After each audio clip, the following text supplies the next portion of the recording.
Let's continue the chapter.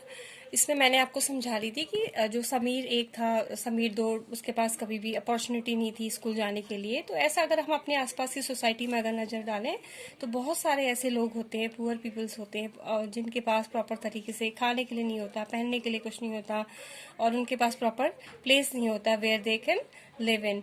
तो this जो इस तरीके का जो डिफरेंस होता है इसको डाइवर्सिटी नहीं कहते हैं। तो this type of difference is called inequality.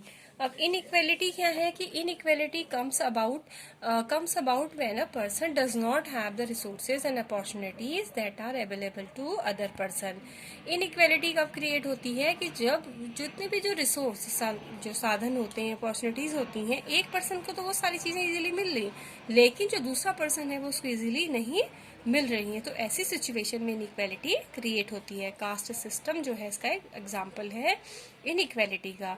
और कास्ट सिस्टम क्या है, इसके अकॉर्डिंग जो सोसाइटी होती है वो डिवाइड होती है different group depending upon the work that the people did. जो लोग काम करते हैं उसके अकॉर्डिंग जो समाज होता है, वो सोसाइटी होती है, डिवाइड होती है। और ये माना जाता है कि that they were suppose to remain this in those groups, कि जो वो लोग हैं अपने ग्रुप में बने रहें।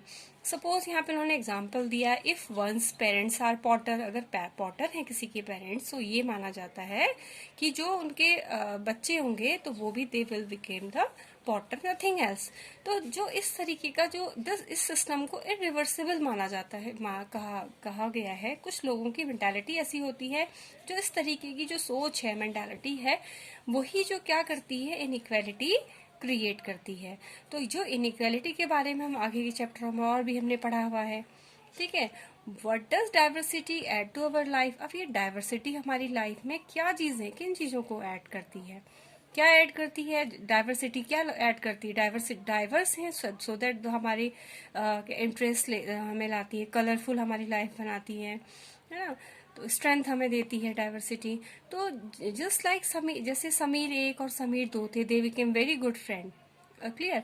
तो वैसे ही अगर हम और आप अगर अपने आप आसपास देखें तो ऐसे बहुत सारे लोग हमारे फ्रेंड बढ़ जाते हैं जो they are very different from us, जो हमसे बिल्कुल डिफरेंट होते हैं, अलग तरीके का खाना खाते हैं, अलग तरीके के फेस्टिवल सेलिब्रेट करते हैं, लेकिन फिर भी हम क्या करते हैं, हम उनके साथ हम भी उनके साथ मतलब खाना खाते हैं, उनके साथ अपने मिलजुल करके अपने फेस्टिवल सेलिब्रेट करते हैं, उनके क्लोथ्स को ट्राई करते हैं और उनकी लैंग्वेज को सीखने की कोशिश करते हैं।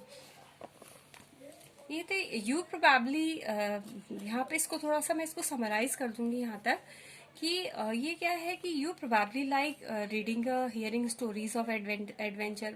हर एक पर्सन को मतलब अच्छा लगता है, किसी को रीडिंग पसंद होती है, किसी को स्टोरी सुनना पसंद होता है, किसी को एडवेंचरस जो गेम्स होते हैं, एडवेंचर्स होते हैं, एडवेंचर पे जाना वो पसंद होता है, ठीक है। और कुछ पीपल्स होते हैं जिनको गोस्ट रिलेटेड जो कहानियां होती हैं वो पसंद होती हैं। मतलब ये है कि और कुछ लोग ऐसे भी होते हैं जो स्टोरीज बनाना लिखना जिनको पसंद होता है। तो जो ऐसे लोग होते हैं जो अगर वो स्टोरीज लिख रहे हैं तो वो एक कहानी लिखने वाला अपनी कहानी लिखने के लिए वो कहीं ना कहीं से आइडियाज लेता है, या तो वो बुक्स से ले, या किसी अपनी रियल लाइफ से ले, या अपनी वो इमेजिनेशन से ले, या अपने चाइल्डहुड से ले। अगर वो ये भी कह रहे हैं कि इस तरीके से जो सब में have lived in the forest to close, अगर ये कहानी स्टोरी जो राइटर होते हैं अगर इसमें से कुछ फॉरेस्ट एरिया के आसपास रह रहे हैं, एनिमल्स के आसपास रह रहे हैं, तो उनकी जो कहानियों का स्टोरीज का कंसेप्ट होगा वो उसी से रिलेटेड होगा, बिकॉज उनकी सराउंडिंग इस तरीके की है। अगर कुछ लोग रूलर्स के आसपास के एरियाज में रहते हैं तो उनका जो स्टोरीज का कंसेप्ट होगा वो उन्हीं से रिलेटेड होगा। और कुछ लोग स्टोरीज लिखते हैं लव एंड ऑनर के बेस्ड लिखते हैं, अपने चाइल्डहुड मेमोरीज के बारे में लिखते हैं, स्कूल फ्रेंड्स के बारे में लिखते हैं, एडवेंचर्स के बारे में लिखते हैं। तो जो भी स्टोरीज वो लिखते हैं वो जो कंसेप्ट होता है वो अपने आसपास की चीजों से वो इंस्पायर्ड होते हैं। लेकिन वो ये भी कह रहे हैं साथ में, अगर आप इस चीज को इमेजिन करो, अगर सारे स्टोरी टेलर की अगर हम बात कहें, राइटर्स की बात कहें, अगर हम इनको एक जगह कन्फाइन कर दें कि एक पर्टिकुलर एरिया में इनको कन्फाइन कर दिया जाए, इनको फिक्स कर दिया जाए कि भाई आप सारे के सारे जितने भी स्टोरी टेलर हो इस जगह में रहोगे, इस जगह से बाहर नहीं जाओगे। अगर तो उनकी जो स्टोरी की थीम होगी वो क्या होगी, जो भी जिस भी एरिया में वो रह रहे हैं उसी से रिलेटेड उनकी स्टोरी की थीम मिलेगी, क्योंकि वो सारे लोग एक ही तरीके के कपड़े पहनते हैं, एक ही कलर के, मतलब एक तरीके का पहनावा उनका है, फूड उनका है, लैंग्वेज उनकी सेम एक जैसी है। तो वो क्या होगा, जो स्टोरी का उनका कंसेप्ट निकलेगा वो एक सा निकलेगा। अब इसका कंक्लूजन क्या निकलता है, ये पूरे इसका पैराग्राफ का कंक्लूजन ये निकला है कि जो हमारा जियोग्राफिकल जो फीचर्स होते हैं वो भी हमारी डाइवर्सिटी को अफेक्ट करते हैं। जो अलग अलग लोग हैं उनका अलग अलग जो जियोग्राफिकल फीचर्स होते हैं, अलग अलग एरिया में रहते हैं, तो वो सारी चीजें भी हमारी जो डाइवर्सिटी है उसको अफेक्ट करते हैं। Now diversity in India. India is a country of many diversities. Diversity in India क्या है, क्योंकि इंडिया जो है बहुत सारी ऐसी कंट्रीज है जहाँ पे डाइवर्सिटीज है। जैसे वी के स्पीक द डिफरेंट लैंग्वेजेस, अलग बहुत सारे लोग हैं अलग अलग लैंग्वेज बोलते हैं, अलग various type of food they with eaten, celebrate different festival, practice different religion, अलग अलग धर्म को मानते हैं। Actually if we think about it, we do many things that are similar except that we do them in different way. Clear, मतलब India की क्या है डाइवर्सिटी किसमें है कि the people who lived in there they speak the different languages, ठीक है, they eat different food, they different celebrate different festival, they follow the so many religion. How do we explain diversity? Diversity को हम किस तरीके से explain करेंगे? A little more than 200 years ago, long before the train, aeroplanes, bus और car became a part of our lives. ये people travel from, जब ये सारी चीजें हमारी लाइफ में नहीं थी, ये सब चीजें नहीं थी, तो जो लोग थे they will travel one place to another in ships, on horse, camel, on foot. तो लोग इस तरीके से पैदल जाते थे, ships में, camels के में बैठ करके जो लोग थे वो एक जगह से दूसरी जगह ट्रैवल करते थे।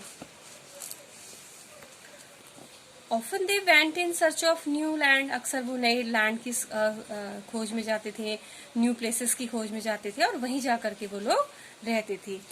और पीपल टू ट्रेड विथ, और लोग क्या करते थे वहां पे जा करके व्यापार करने के लिए चले जाते थे।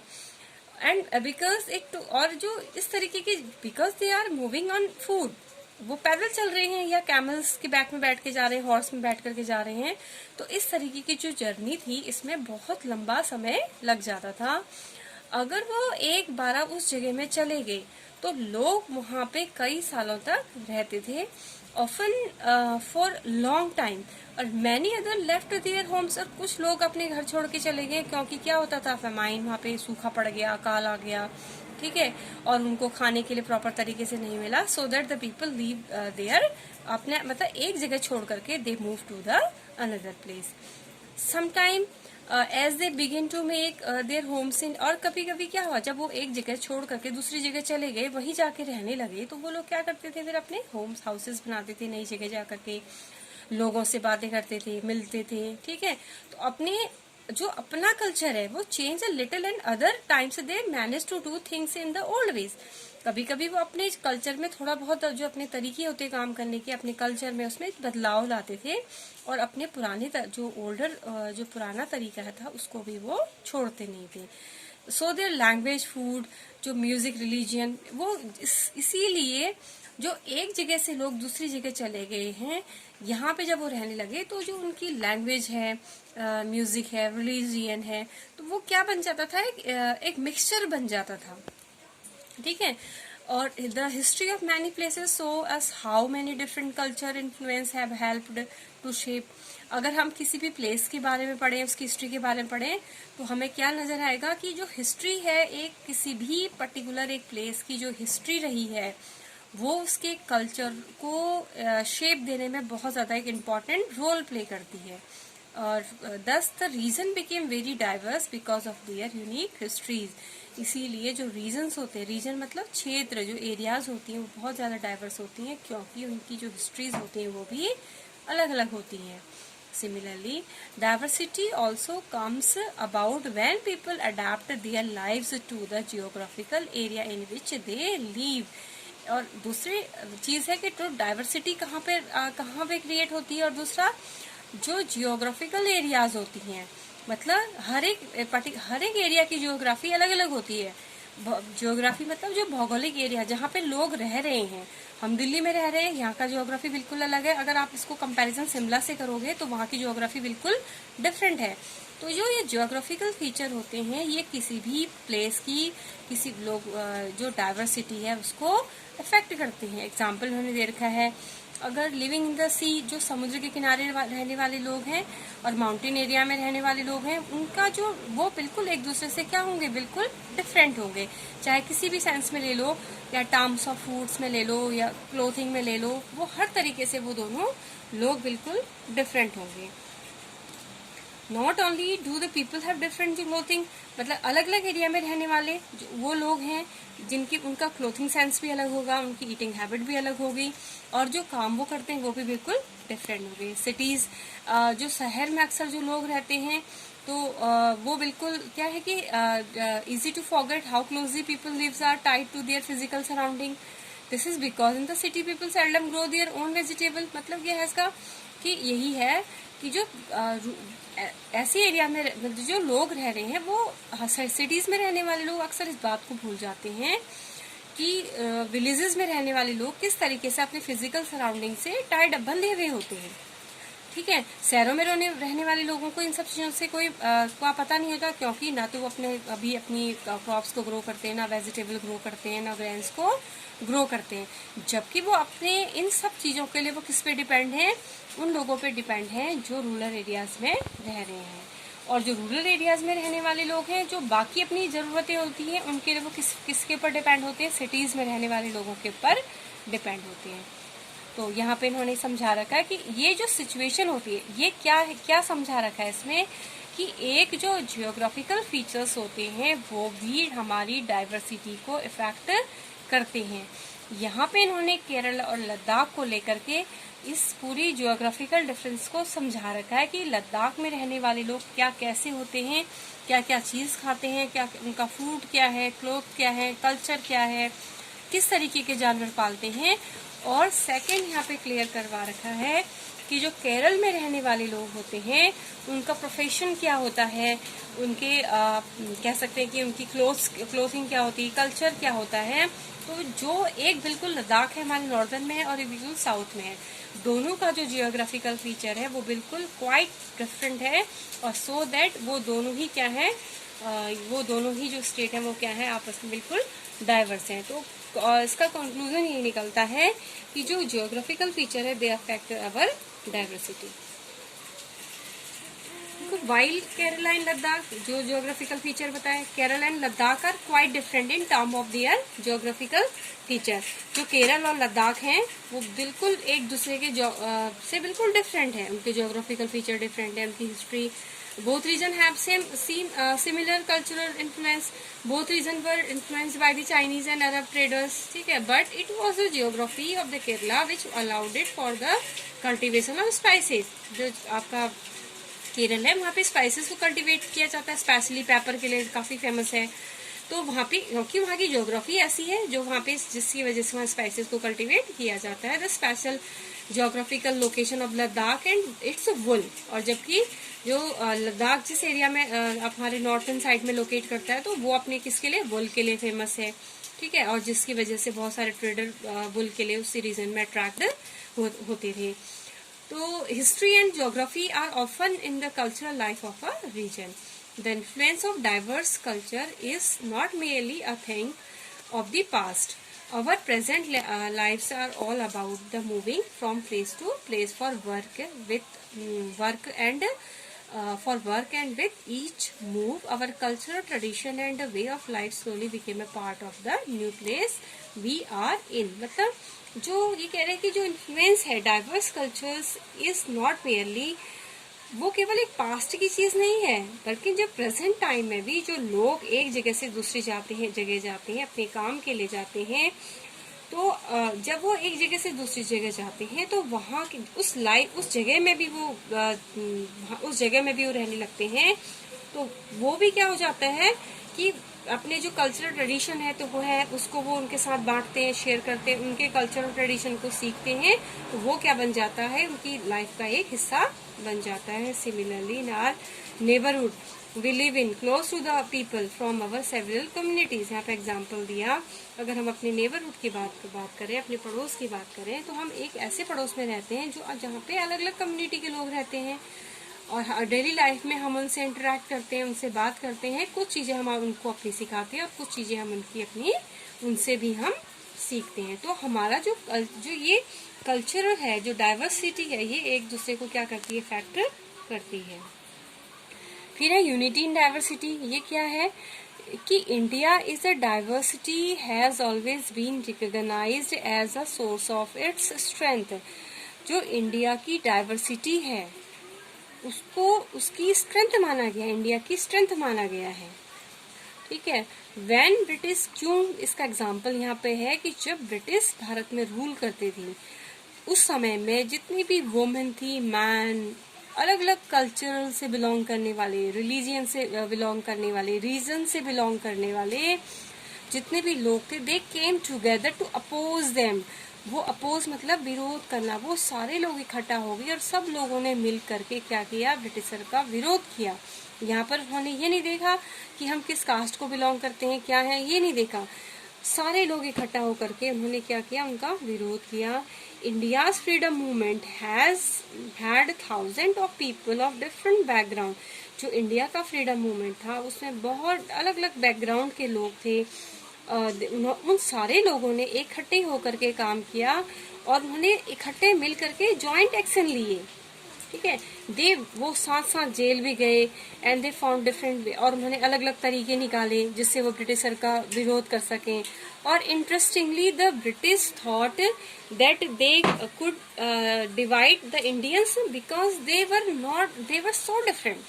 और इंडियन जो ब्रिटिशर थे वो क्या सोचते थे कि वो इंडिया को डिवाइड कर सकते हैं, क्योंकि इंडियन जो पीपल है वो क्या है, दे डाइवर्सिटी है, यहाँ पे सब बहुत सारे लोग हैं जो अलग अलग हैं, लेकिन and then continue to rule them, और उनके ऊपर रूल कर सकते हैं। बट द पीपल शोड, लेकिन लोगों ने दिखा दिया कि how they could be different, कि वो अलग अलग तो हैं, yet be united in their battle against the British. लेकिन वो ब्रिटिशर के अगेंस्ट बैटल, लड़ाई लड़ने के लिए वो लोग क्या हैं, इकट्ठे हुए हैं, एक साथ हो रखे हैं। फिर द सॉन्ग वॉज संग आफ्टर द, ये जो सॉन्ग है ये क्यों सॉन्ग यहाँ पे दिखा रखा, दीज आर द सिम्बल्स थे, ये कुछ ऐसे सॉन्ग से सिंबल थे, they are the main feature of they which show the unity. ये क्या है, कुछ सॉन्ग्स हैं, सिंबल्स हैं, ये हमारी जो कंट्री है उसकी, इंडिया की यूनिटी को शो करते हैं। तो जब ये आपका प्रोटेक्शन हुआ था अगेंस्ट द ब्रिटिशर, तो वहाँ पे लोगों ने इस तरीके के पोम्स लिखे थे, सॉन्ग्स लिखे थे, सिंबल बनाए थे, जो क्या शो करते थे, ब्रिटिशर का अपोज, उनके विरोध शो करते थे और इंडिया की यूनिटी शो करते थे।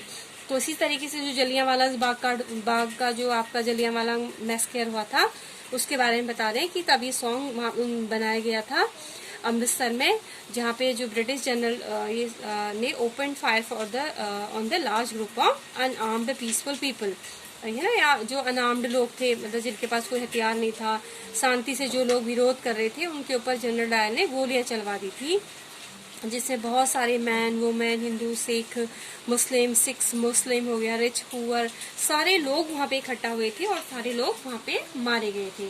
तो ये जो सॉन्ग था उन्हीं लोगों के लिए, उन्हीं के ऑनर में सॉन्ग को कंपोज किया गया था। तो ये सॉन्ग और क्या थे, ये हमारी यूनिटी के सिंबल थे, एट दैट टाइम भी है, उस समय भी और प्रेजेंट टाइम में भी।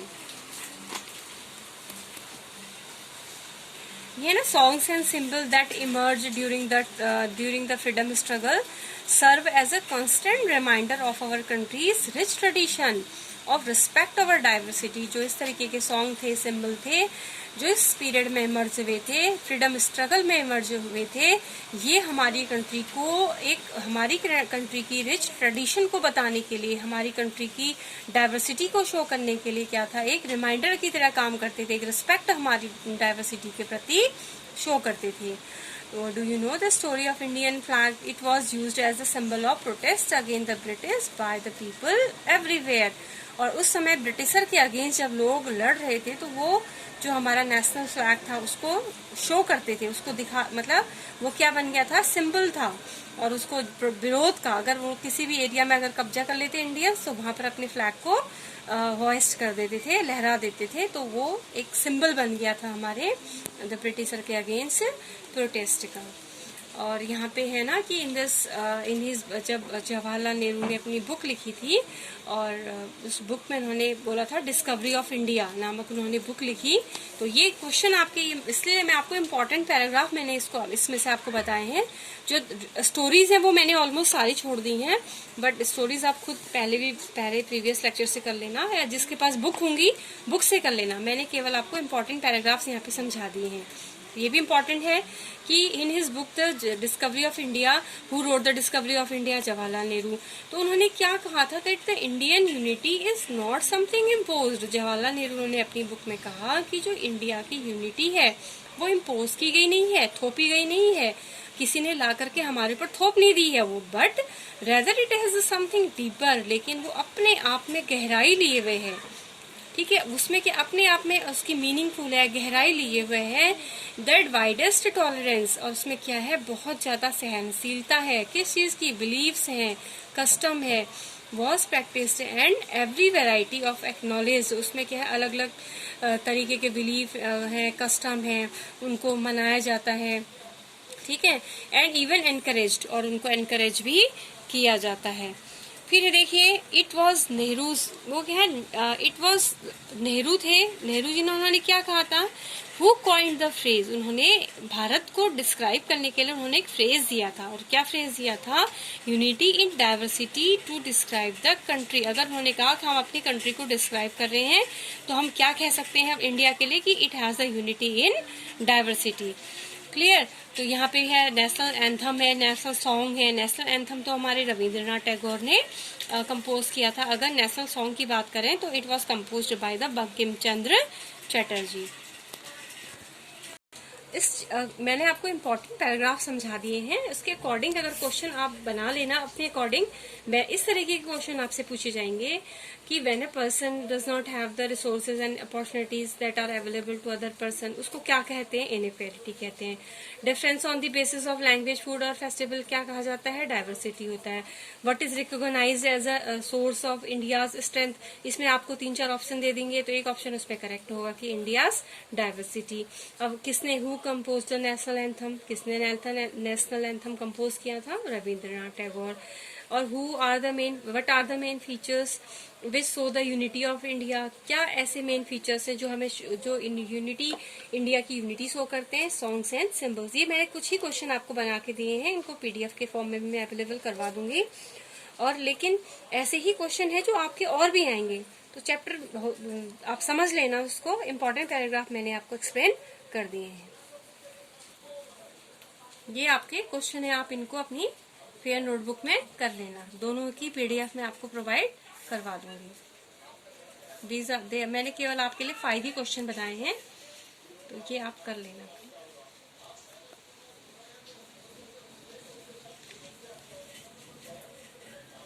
Okay, thank you.